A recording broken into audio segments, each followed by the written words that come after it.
কত করে দাম করছেন? দাম করছে 5 টাকা পিস। 5 টাকা পিস, মানে চোখ একটা চোখ 5 টাকা। বিচি বিচি।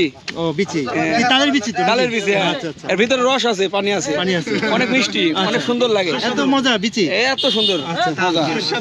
একা মধু মধু কুল্লে মধু কুল্লে মধু বুঝছেন ভাই? কুল্লে মধু কুল্লে সুগার হবে আমাদের শক্ত না হয় শক্ত ভাই, শক্ত নরম নাই। হ্যাঁ তাল যে শক্ত শক্ত সেরকম শক্ত ছটে দেবেন আমরা। আপনি দিয়ে শক্তি মারেন, এই লোক হলো সঠিক লোক। আপনি